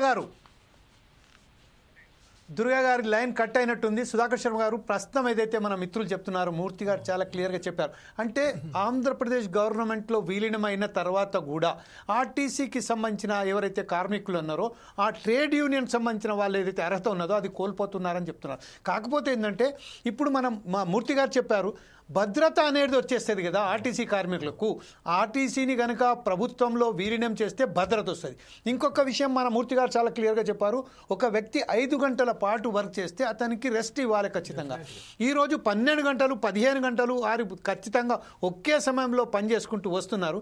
అది చిన్న చిన్న కారణాల వల్ల అతను చేయడం వల్ల ప్రైవేట్ ఉద్యోగస్తులను అక్కడ అవకాశం కల్పిస్తూ వీరికి ఆర్టీసీకి సంబంధించిన పర్మనెంట్ ఉద్యోగస్తుల మీద ఒత్తిడి పెరుగుతున్నారు. ఈ సమయంలో మీరు ఎలా సూచనలు ఇస్తారు? రేపు జరగబోయే చర్చలలో ఏ డిమాండ్స్ అయితే ప్రతిపాదన అయితే పెట్టబోతున్నారో దాంట్లో వారి కార్మికులకు ఎలాంటి సూచనలు ఇస్తున్నారు మీరు? Thank you జమీల్జీ. ముఖ్యంగా మన ఉద్దేశం ఒకటే, ఆర్టీసీ కార్మికుల యొక్క జీవితాల్లో ఒక అద్భుతమైనటువంటి మార్పులు, గణనీయమైనటువంటి ప్రగతి పథంలో వారందరూ కూడా ఉండాలనేటువంటి ఆశయంతోనే మనం ముందుకు వెళ్తున్నాం. ఈరోజు మనం చూసినట్లయితే సమస్యలు కోకొల్లలుగా ఉన్నాయి. అయితే అనేక స్థాయిల్లో ఉన్నటువంటి నేపథ్యంలో ముఖ్యంగా మన అందరి డిమాండ్ ఒకటే, విలీనం అనేటువంటిది చాలా ప్రధానమైనటువంటిది. దానివల్ల ముఖ్యంగా జీవితంలో ఒక భద్రత అనేటువంటిది ఎప్పుడైతే ఉంటుందో మానసిక స్థితిగతులు కూడా దానికి తగినట్లే ఉండటం వల్ల వారే కాకుండా వాళ్ళ కుటుంబ నేపథ్యం కూడా చక్కటి ఒక మంచి ఒక పథంలో వెళ్ళేటువంటి ఒక అవకాశం ఉంది. కాబట్టి విలీనం అనేటువంటిది ప్రభుత్వం కూడా చేసినటువంటి హామీని, కాబట్టి వాళ్ళు ఇచ్చినటువంటి హామీని వాళ్ళు నిలబెట్టుకోవాల్సినటువంటి బాధ్యత కూడా వాళ్ళపై ఉన్నటువంటి నేపథ్యంలో ఎందుకు ఇంత ఆలస్యం చేస్తున్నారు, జాప్యం దేనివల్ల, ఒక సరి అయినటువంటి కారణాన్ని కూడా వాళ్ళు చూపించలేకపోతున్నారు. మరీ ముఖ్యంగా ఇక్కడ పొన్నం ప్రభాకర్ గారు వచ్చి ఆ రోజు చర్చా కార్యక్రమాలంతా నిర్వహించిన తర్వాత కూడా కొంత గడువు అడిగారు. సమయం కూడా అయిపోయిన తర్వాత కూడా వాళ్ళ నుండి, ప్రభుత్వం నుండి ఒక చక్కటి ఆలోచన విధానం కానివ్వండి, అలాగే కార్మికులు ఎంత ఇబ్బంది పడుతున్నారో వాళ్ళ యొక్క మానసిక వేదన, ఆవేదన ఇవన్నీ చూసిన తర్వాత కూడా ఏమాత్రం కూడా చలనం అనేటువంటిది మనకు ప్రభుత్వంలో కనిపించడం లేదు. అది నిజంగా చాలా ఆవేదన భరితంగా ఉంది. ఇక్కడ చూసినట్లయితే ప్రతి ఒక్కరి స్థితిగతులు చాలా దుర్భరంగా ఉంటున్నాయి. ముఖ్యంగా మహిళా కార్మికులు అయితే వాళ్ళను దృష్టిలో పెట్టుకొని వాళ్ళకి చేసేటువంటి హెరాస్మెంట్ ఏదైతే ఉందో అది నిజంగా చాలా బాధ కలిగిస్తుంది మనసుకు. మనం ప్రతి ఒక్కరు కూడా సమాజంలో ఏదైనా ఒక గౌరవప్రదమైనటువంటి వృత్తిని స్వీకరించి తద్వారా కుటుంబాన్ని ముందుకు తీసుకొని వెళ్ళాలనేటువంటి నేపథ్యంతోనే అందరూ ఉంటాం. కాబట్టి ప్రతి కార్మికుడికి బేసిక్గా ఒక రెస్పెక్ట్ అనేది ఉండాలి. అలాగే వారికి ఏదైతే ఒక విధి విధానం ఉందో దాని ప్రకారమే వెళ్ళాలి. కానీ ఇక్కడ ఏం చేస్తున్నారంటే ఉన్నటువంటి బైలాస్ కానివ్వండి, కోవెనెంట్స్ కానివ్వండి, ఏదైతే ఆర్టీసీకి ఉన్నటువంటి అనేక మార్గదర్శక సూత్రాలు ఉంటాయో, గైడ్ లైన్స్ని ఏమాత్రం కూడా వాళ్ళు పాటించకుండా, ముఖ్యంగా ఇటు ప్రభుత్వానికి ఇటు కార్మికులకు మధ్య సారథిగా ఉండవలసినటువంటి యాజమాన్యం ఏదైతే ఉందో అది సరైనటువంటి పంథాలో ఉండటం లేదు. మనం చూస్తున్నాం ఆర్టీసీలో ఎప్పుడు కూడా ముఖ్యమైనటువంటి లోపం యాజమాన్య లోపంగానే మనం భావించాలి. ఎందువల్ల అంటే ప్రభుత్వాలు హామీ ఇచ్చిన నేపథ్యంలో అవి నెరవేర్చక తప్పనటువంటి ఒక పరిస్థితి ఉంటుంది. కానీ ప్రభుత్వంపై ఒత్తిడి తీసుకొని రావాల్సినటువంటి బాధ్యత మాత్రం యాజమాన్యంది. యాజమాన్యం అక్కడ అనునిత్యం కూడా కార్మికులతో అనుసంధానమై ఉంటారు. కాబట్టి వాళ్ళు ఆ సమస్యను ఎలా ప్రొజెక్ట్ చేస్తారు, దాని ఇంపార్టెన్స్ ఏమిటి, దాని ఆ వైటల్ నీడ్ ఏంటి, ఫెల్ట్ నీడ్ ఏంటి అనేటువంటి విషయాన్ని కనుక చక్కగా స్పష్టంగా ప్రభుత్వానికి చేరవేసినట్లయితే ప్రభుత్వం కూడా సానుకూలంగా స్పందించేటువంటి అవకాశాలు చాలా మట్టుకు ఉన్నాయి. ఇక ప్రభుత్వాల యొక్క దృష్టికోణాన్ని మనం చూసినట్లయితే ఓట్లు అడిగినప్పుడు ఉన్నటువంటి ఆసక్తి ఆ తర్వాత వాళ్ళకు ఉండటం లేదు. అప్పుడు కార్మికులతో పాటు తిరిగినటువంటి నేతలు ఈరోజు ఆ కార్మికులను మర్చిపోయారు. మాటిమాటికి మనం అనేక స్థాయిల్లో జాక్ మిత్రులు కానివ్వండి, అలాగే రకరకాలైనటువంటి ఇప్పుడు టీవీ మాధ్యమాల ద్వారా కానివ్వండి, లేదా మిగతా ప్రజా సంఘాలు కూడా ప్రభుత్వానికి గుర్తు చేయవలసినటువంటి ఒక దురదృష్టకరమైనటువంటి ఒక సందర్భం ఏర్పడుతోంది. ప్రభుత్వానికి మనం దృష్టికి తెస్తే కానీ తెలుసుకోలేనటువంటి పరిస్థితిలో ప్రభుత్వం ఎందుకుంది అని నేను ప్రభుత్వాన్ని కూడా ఒక రకంగా ప్రశ్న వేయాలి అని అనుకుంటున్నాను. ఎందువల్ల అంటే ప్రభుత్వంగా మీకు ఇన్పుట్స్ వస్తూనే ఉంటాయి. ప్రతి డిపార్ట్మెంట్ నుంచి మీకు everyday you are getting the vital inputs. మరి ఆ డేటా ఫీడ్బ్యాక్ ఇదంతా ఉన్న నేపథ్యంలో మీరు వెళ్ళి మీరు చేసిన హామీలైనా మీరు నెరవేర్చకపోతే ఆ కుటుంబాలు కానివ్వండి, మీరు చూశారు మీరు చేసినటువంటి ఆ రిమూవల్స్ వల్ల ఒక కుటుంబం నష్టపోతోంది. అలాంటి కుటుంబాలు మనం చూసినట్టయితే ఆర్టీసీలో ఎన్నో కుటుంబాలు ఉన్నాయి. మరి వాళ్ళకి ఆల్టర్నేటివ్ ఏంటి?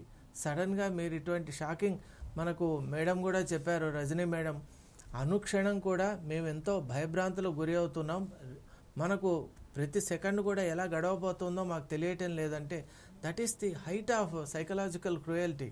నిజంగా చెప్పాలి అంటే ఏ సంస్థలో కూడా ఉద్యోగస్తుల యొక్క మానసిక స్థితి ఎంత ఉత్సాహంగా వాళ్ళు ఎంత ముందుకు వెళ్ళాలనేటువంటి ఒక ఆశయ స్ఫూర్తితో ఉంటేనే ఆ సంస్థ కూడా బాగా వెళ్తుంది. అలా కాకుండా మీరు భయభ్రాంతులకు గురి చేసి అలాగే మీ చేతిలో మీకు ఏదో అధికారం ఉంది కదా అని చెప్పి దాన్ని మీరు ఈ విధంగా దుర్వినియోగపరిస్తే కనుక అది నిజంగా సంస్థకు చాలా మీరు చేసేటువంటి మ్యాక్సిమం డ్యామేజ్ ఇక్కడ మేనేజ్మెంట్ చేస్తోంది. That is not the thing which management is expected to do. Management అంటేనే ఒక సమన్వయం.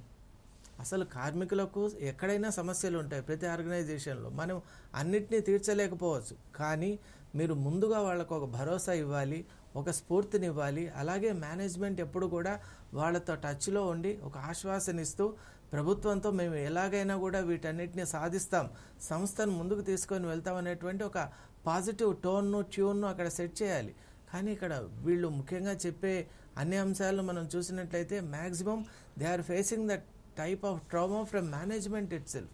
అంటే కంచే చేను మేయటం అని అంటాం కదా, ఆ రకంగా ఇక్కడ మనం ఒక విపరీతమైనటువంటి పరిస్థితిని చూస్తున్నాం. ఇటువంటి నేపథ్యంలో కార్మిక మిత్రులందరూ కూడా ఎలాగైనా వాళ్ళు ఏదైతే అనుకున్నారో ఆ ఉద్యమాల్లో వాళ్ళు సఫలీకృతులు కావాలి. ఫోర్ సైడ్స్ టీవీ ఎప్పుడు కూడా కార్మికుల పక్షంగానే ఉంటుంది. మీ యొక్క గళంగా మేమందరూ ఉంటాం కాబట్టి తప్పక ప్రభుత్వం దృష్టికి తీసుకొని వద్దాం. ప్రభుత్వం కూడా ఇప్పుడు చర్చలకు ఆహ్వానించడం అనేటువంటిది ఒక శుభ పరిణామంగానే మనం భావించాలి. ఎందువల్ల అంటే సీఎం రేవంత్ రెడ్డి గారు స్వయంగా చర్చల్లో పాల్గొంటారని తెలిసినటువంటి నేపథ్యంలో తప్పక ఒక మంచి న్యూస్ మనం వింటామని మనం ఆశిద్దాం. అలాగే కార్మికులకు వాళ్ళు ఏదైతే ఒక భద్రతతో కూడినటువంటి ఉద్యోగాన్ని, అలాగే పిఆర్సీ కానివ్వండి, మిగతా అంశాలన్నింటిలో కూడా లక్ష్యాన్ని చేరే వరకు ఫోర్ సైడ్స్ టీవీ మీతో పాటు ఉంటుందని మరోమారు మీకు తెలియజేసుకుంటూ సెలవు తీసుకుంటున్నాను. Thank you very much Sudhakar Sharma గారు. ప్రస్తుతం దుర్గయ్య గారు లైన్లో ఉన్నారు. దుర్గయ్య గారు కూడా చెప్పిన తర్వాత మూర్తి గారు ఏదో కంక్లూడ్గా మాట్లాడాలని కోరుతున్నాను. ఫస్ట్ ఒకసారి దుర్గయ్య గారి దగ్గరికి వెళ్దాం. దుర్గయ్య గారు, అసలు మీ ఎట్లా వచ్చిందండి మీ సమస్య? ఇప్పుడు మీరు అనుభవిస్తున్న ఆవేదన, బాధలు ఏదైతే ఉన్నదో పంచుకోండి సార్. అవును సార్, నమస్కారం సార్. మీ ఫోర్ సైడ్ టీవీ మాకు అనేక ఆర్టీసీ గురించి చాలా పెద్ద ఎత్తున మాకు ధైర్యాన్ని ఇస్తారు సార్. ఒకటి ఏంటంటే ఈ మేనేజ్మెంట్ ఇప్పుడు డిపోలల్లా మేనేజ్మెంట్ ఏం చేస్తుందో కానీ నేను హార్ట్ పేషెంట్ సార్, నాకు 2 స్టంట్లు పడ్డాయి. తర్వాత మళ్ళీ ఏంటంటే ఇప్పుడు ఇటు లెఫ్ట్ సైడ్ ప్లాట్ అయింది. ఈ ఏమంట 2 నెలలు ఫ్రీ బస్సు పెట్టిండు. అప్పటి నుంచి నేను 1 year అవుతుంది సార్. ఇప్పుడు చిక్కుల్ని ఉన్నా. మా మిస్సెస్ గిట్క కండక్టరే. హలో, ఎస్ మాట్లాడండి సార్, వినపడుతుంది. అయితే ఏమైతుందంటే ఇప్పుడు ఇక్కడ డిఎం గాని సిఐ గాని సరే సార్, ఇప్పుడు అది ఏమైతుందో ఏమో. ఇప్పుడు పబ్లిక్ అంతా ఎక్కిన మేము సేవ చేస్తున్నాము.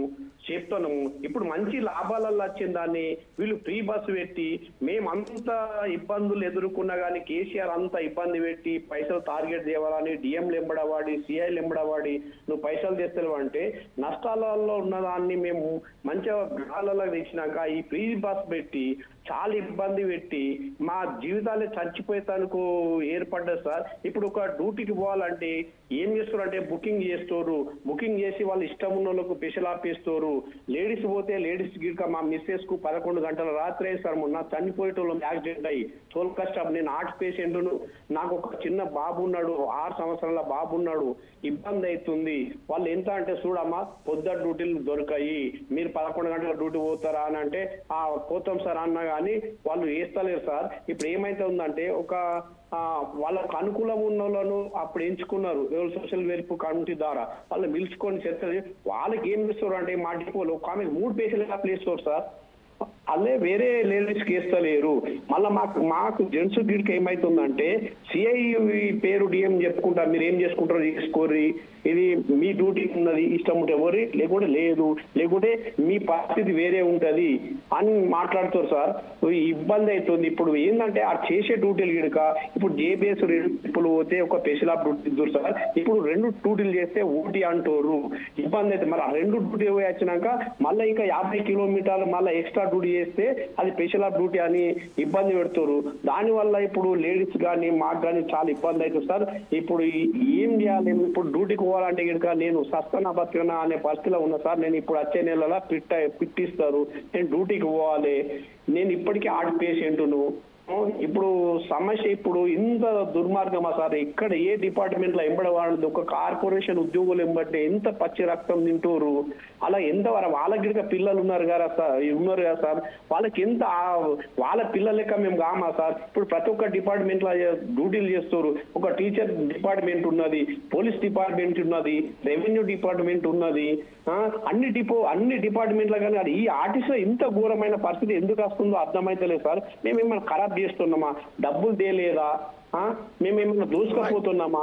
మేము ఇంత రాత్రి మగాలు ఉద్యోగస్తులు ఇక చేయని మేము డ్యూటీ చేస్తాం సార్. 6 గంటలకు పోతాము, 1 గంటకు రాత్రి వస్తాము. మాకు నిద్ర ఉండదు, సమయం ఉండదు, గ్యాస్ ప్రాబ్లము, అన్ని ఈ కిడ్నీలు ఫెయిల్ కావడము, ఇంత అయినా కానీ మేము డ్యూటీ చేస్తున్నాం సార్. డ్యూటీ చేయడం రకంగా నేనైతే ఇప్పటికీ ఆబ్సెంట్ లేకుండా డ్యూటీ చేస్తున్నాను. 15 ఏళ్ళ సర్వీస్ ఉంటుంది. ఇంత ఘోరమైన పరిస్థితి ఉంది. మీరు ఫోర్ సైడ్ గురించి నేను వార్తలు రోజు వింటున్నా సార్. నేను హార్ట్ పేషెంట్ను, అయినా నేను ఒకసారి మాట్లాడదామని ప్రయత్నం చేసిన sir. Sir okay okay Durga గారు, చాలా ప్రతి గొంతు ఒక ఆవేదన. ప్రతి గొంతులు ఆర్టీసీలో పనిచేస్తే మెకానిక్ నుంచి వెళ్ళి డ్రైవర్ వరకు, కండక్టర్ నుంచి వెళ్ళి స్వీపర్ వరకు ప్రతి ఒక్క ప్రతి గొంతులో ఒక ఆవేదన మనకు కొట్టొచ్చినట్టు కనబడుతుంది. ప్రతి కుటుంబంలో అదే విషాదం, ప్రతి కుటుంబంలో అభద్రతా బాధం. అది ఎందుకు వస్తుంది? ఎందుకు ఈ విషయాలలో ప్రభుత్వం జోక్యం చేసుకుంటలేదు? ప్రభుత్వం ఇంతవరకు నిర్లక్ష్య వైఖరి ఎందుకు వహిస్తుంది? వాస్తవానికి ఆ సమస్యలు పరిష్కరించే దిశగా ఎందుకు వెళ్తలేదు? ఒక చిన్న కోరికలు, కొంతెమ్మ కోరికలు కాదు, వారికి సంబంధించిన సరి అయిన కోరికలు. ఆర్టీసీని విలీనం చేయండి, మాకు రావాల్సిన బకాయిలు ఇచ్చండి. 12 గంటలకు సంబంధించి మరొక విషయం చాలా గుర్తించవలసిన ఏంటంటే 12,000 మంది ఉద్యోగాలు ఎప్పుడైతే రిటైర్మెంట్ తీసుకున్నప్పటికూ, రిమూవల్ ఫ్రమ్ సర్వీసెస్ సస్పెండ్స్ అయినప్పటికూ ఆ కిలోమీటర్లు మాత్రం తగ్గలేదు. ఆ కిలోమీటర్లు ఇంకా అదనంగా కిలోమీటర్లు రన్ చేసి ఆర్థికంగా నష్టాల్లో ఉన్న ఆర్టీసీని సైతం ఈరోజు లాభాలలో నడిపించే విధంగా ఆర్టీసీ కార్మికులు ప్రయత్నం చేస్తున్నారు. దాంట్లో సక్సెస్ కూడా అయ్యారు. అయినప్పటికీ వారి మీద ఎందుకంత ఇంత నిర్లక్ష్యం? అసలు వాళ్ళు చేసిన నేరం ఏంటి?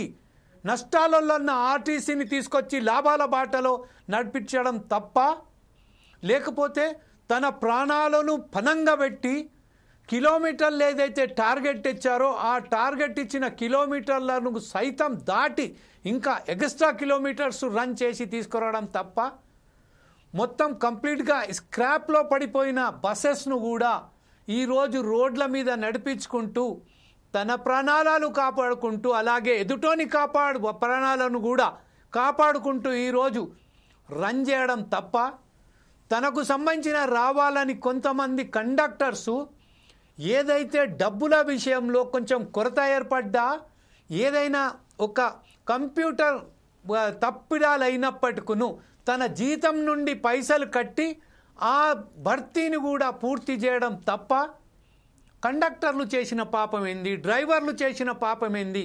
ఈరోజు వారి పట్ల ఇంత నిర్లక్ష్య వైఖరేంది?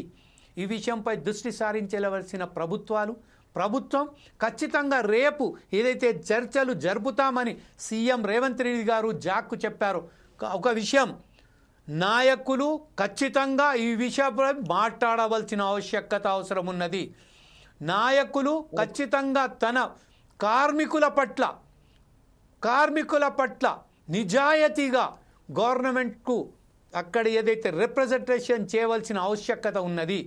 ఈ విషయంపై ఎక్కడ కూడా నిర్లక్ష్యం వహిస్తే మాత్రం కార్మిక లోకం ఎప్పుడు కూడా మేము క్షమించదు. కార్మికులు ఇప్పటికే ఏదైతే గత ప్రభుత్వాలలో ఏదో మనకు సంబంధించిన మాలోతు లాల్ గారు ఏదో మాట్లాడబోతున్నారు. తర్వాత మనం ఒకసారి మన మూర్తి గారి దగ్గర కూడా వెళ్దాం. లాల్ గారు ఏదో చెప్పబోతున్నారండి, చెప్పండి సార్. ఆర్టీసీలో ఆర్టీసీ మాది, ఆర్టీసీ మనది అని డ్రైవర్ అనే రిక్రూట్మెంట్ లో డ్రైవర్ లైసెన్స్ తో రిక్రూట్మెంట్ అయిన తర్వాత మేనేజ్మెంట్ కు డబుల్ సేవ చేస్తున్నాం సార్ ఆర్టీసీలో. ఒక డ్రైవర్ గా డ్రైవింగ్ చేసుకుంటూ టికెట్లు ఇచ్చుకుంటూ ఒక కండక్టర్ ని సేవ్ చేస్తున్నాం సార్ డిపార్ట్మెంట్ కు. ఎందుకంటే ఇది మాది, ఈ ఆర్టీసీ మాది. ఒక కుటుంబాన్ని ఏ విధంగా కాపాడుకుంటూ పెంచుకుంటూ పోతామో అదే విధంగా ఆర్టీసీలో డ్రైవర్ గా రిక్రూట్మెంట్ అయిన చాలా మంది డ్రైవర్స్, మినిమం 6,000 బస్సుల డ్రైవర్లలో మినిమం ఒక 2,000 మంది డ్రైవర్లతోనే కండక్టర్ నిల్లుతో బస్సులు తోలుతున్నాం సార్. దానికి కండక్టర్ కి ఇచ్చే శాలరీలో మాకు ఒక డ్యూటీ చూసుకుంటే పరమార్శగా 2-3 వేల రూపాయలు సేవ్ అవుతుంది డిపార్ట్మెంట్ కు. ఒక డ్రైవర్ కు టికెట్ కు 1 రూపీ మాత్రం కమిషన్ ఇస్తారు సార్. దాంట్లో కూడా ఒక ప్యాసింజర్ టికెట్ తీసుకోకుండా ఇక్కడ దిగే కూడా వేరే స్టేజ్ లో దిగితే కూడా అటువంటి సందర్భంలో కూడా డ్రైవర్లను సస్పెండ్ రిమూవ్ చేశారు సార్ చాలా మందిని. నేను సార్ 99 అపార్ట్మెంట్, నేను గజ్వేల్ పెగ్నాపూర్ డిపోలో అప్పుడు ఇది టిఆర్ఎస్ గవర్నమెంట్ వచ్చినప్పుడు 2014 తర్వాత 19-17లో 19లో శాలరీస్ 9 తారీఖు 5 తారీఖు జీతాలు ఇస్తుంటే కార్మికులు లోన్ తీసుకున్న వాళ్ళకు చెక్ బౌన్స్ అయ్యి ఫైన్స్ పడుతున్నాయని చెప్పి బాధపడి నేను మాట్లాడితే మాట్లాడినందుకు నన్ను డిపో మేనేజర్ గారు డిపార్ట్మెంట్కు సొత్తుగా ఉండి ఆయన చేసే తప్పుల్ని పాయింట్అవుట్ చేస్తున్నానని నన్ను సస్పెండ్ చేసి జైరాబాద్ పంపించారు సార్. జైరాబాద్ పంపిస్తే అక్కడ 2 years చేసి మళ్ళీ ఆర్ఎం దగ్గరికి వెళ్తే ఇప్పుడు 2 years మళ్ళీ ఆగస్టు వస్తే 2 సంవత్సరాల నుంచి మెదక్లో చేస్తున్నాను సార్. ఎందుకంటే అన్యాయాన్ని ఎదిరించకూడదు ఆర్టీసీలో, తప్పుని తప్పనకూడదు సార్. Right sir. పనిచేసే వానికి అన్యాయం ఎక్కువ జరుగుతుంది కార్పొరేషన్. Right sir. ఇదే విషయంపై సమయం లేదు కాబట్టి మూర్తి గారి దగ్గరికి వెళ్దాం. మూర్తి గారు కంక్లూడ్ గా మనం చూస్తున్నాం. నేను ఇంతకు ముందే చెప్పినట్టుగా ప్రతి విషయం, ప్రతి మనిషి వెనకాల ఒక గాథ ఉన్నది. ప్రతి మనిషి, ఆర్టీసీ డ్రైవర్ కానీ, కండక్టర్ కానీ, ఈవెన్ స్వీపర్ కానీ, వారి వెనకాల ఒక ఆవేదన ఉంది. ఆ కుటుంబాలు ఏదైతే సంక్షోభానికి గురవుతున్నారో ప్రతి ఒక్కరూ తనకు సంబంధించిన గాథలను, తన బాధలను వెలిబుచ్చుకున్నారు. ఈ విషయంలో కంక్లూడ్గా మీరేమంటారు? ఒకటే నేను కంక్లూడ్ అనేది ఏంటంటే, రెగ్యులేషన్స్ మార్చకుండా విలీనం చేసినా కూడా ప్రయోజనం ఉండదు. రెండో విషయం ఏంటంటే, వాళ్ళ యూనియన్లు ఏ విధంగా ప్లీజ్ సార్ మీరు పెద్దలు గవర్నమెంట్ లో విలీనం చేస్తే ఫలితం లేదు అని అనకండి సార్ ప్లీజ్. అది ఉందా లేదా లేకపోని మాకు ఫలితం అనేది లేకపోని సార్, సేఫ్ సైడ్ లైఫ్ ఉంటుంది సార్ డ్రైవర్ కు, కండక్టర్ కు. అదే కోరుతుంది. ఫోర్ సైజ్ టీవీ ఖచ్చితంగా కోరుతుంది ఏంటంటే ప్రభుత్వంలో విలీనం చేస్తేనే భద్రత అనేది ఏర్పడుతుంది. బెనిఫిట్ అవసరం లేదు సార్.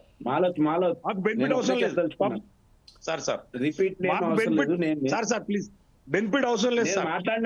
మాట్లాడిస్తే మీకు అర్థమవుతుంది సార్. చెప్పండి, విలీనం చేసుకుంటారా చేసుకోరా అది మీ ఇష్టం. కాదు, మన ఇష్టం కాదండి. ప్రభుత్వం ఖచ్చితంగా విలీనం చెయ్యాలి. డిబేట్ లో అలా మాట్లాడితే ప్రాబ్లం జరుగుతుంది సార్. అలా విలీనం జరగదు. నా అభిప్రాయం నేను స్పష్టంగా చెప్తున్నాను. విశ్లేషణ మాత్రమే. విలీనం అంగీకరించారు కదా, ప్రభుత్వం అంగీకరించింది కాబట్టి విలీనం చేసుకోండి. నేనేం చెప్తున్నానంటే, విలీనం అయినా రెగ్యులేషన్స్ మార్చకపోతే మార్పు అనేది నా యొక్క ఇది. ఎవరికైనా వ్యక్తిగతంగా ఇబ్బంది కనుక వస్తే మీరు నన్ను సంప్రదించవచ్చు, ఉచితంగానే నేను సేవలు అందిస్తాను.